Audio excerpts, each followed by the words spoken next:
อัปเดตการค้นคนเนาะอยู่ดอนเพิงคำก็ดอนเพิงคำเมืองดอนเพิงเนาะการค้นคนทรัพย์สมบัติหรือว่าพระพุทธรูปยังมีการค้นคนการดำเนินค้นคนอยู่เนาะช่วงนี้น้ำฟ้องก็ใหญ่หลายอย่างเนาะน้ำฟ้องขึ้นโน่นเราอยู่นั่นก็โคตรจุดนึงเนาะโครงการข้ามอำเภอเชียงแสนจังหวัดเชียงรายเนาะการค้นคนทรัพย์สมบัติหรือว่าพระพุทธรูปอยู่ดอนเพิงคำเมืองดอนเพิงเนาะอัปเดตใหม่ล่าสุดนี่วันที่20เนาะ20เดือน5 ปี 2025จุดเก่าปีกายเนาะพุทธใดอยู่เทิงกันเนาะจุดเก่าที่ใดพระพุทธรูปพระเจ้าใหญ่เนาะน่าจะอยู่จุดนี้เนาะอยู่แถวพวก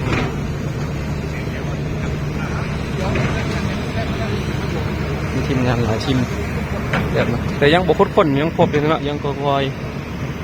ติดตามข่าวสารนำกันอยู่มีหน่วยงานทีมงานสมเสยเนาะทีมงานเจ้าคนหาทรัพย์สมบัติเนาะหรือว่าเป็นวัตถุโบราณเนาะขึ้นมหาศาลเนาะในการค้นรักษาทรัพย์สมบัติของศาสตร์ไว้เนาะอันใดก็ปีการนี่ได้หลายองค์เนาะอัปเดตล่าสุดอัปเดตความลึกประมาณก็ต่ำกว่า6 เมตรแล้วเนาะทีนี้เนาะแต่ปีกายแต่ฮอด7-8 เมตรมันเนาะ4 เมตร 5 เมตรน่าจะฮอดเนาะเบิ่งระดับน้ำฟองอยู่เทิงพี่แต่โคตรอยู่ฮอดลุ่มเพิ่นแล้วแล้วจุดที่เขาพุทธปีกายนะคือจุดวินแถวนี้เนาะปีกายในที่ใดพระเจ้าใหญ่พระเจ้าองค์หลวงเนาะเจ้าลานตื่อองค์หลวงน้ำออกแห้งสุดจุดกลับมาพุทธจุดเก่าของปีกายนี่อัปเดตล่าสุดเด้อมีการค้นในโครงการข้ามอำเภอเชียงแสนจังหวัดเชียงรายเนาะทางเรือก็อยู่หันเนาะท่าเรือเชียงแสนเนาะด่านท้องถิ่นเชียงแสนต้นเพิงตม.สมเสยหน่วยงานทีมงานต่างๆอาจจะใส่ในการค้นหาทรัพย์สมบัติเพื่อเป็นทรัพย์สมบัติของศาสตร์ลาวเฮา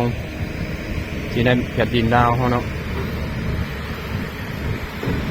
แล้วเข้ามากับการได้สาธุเนาะสาธุยินดีนะเนาะ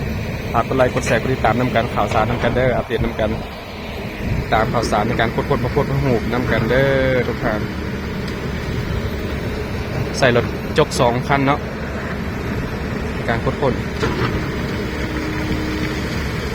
สวมใส่ในการค้นหาขอให้พบพระพุทธรูป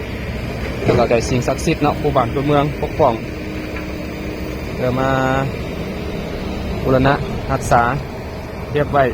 เป็นที่ระลึกหรือว่าเป็นที่เคารพบูชาของพระพุทธเจ้าพระร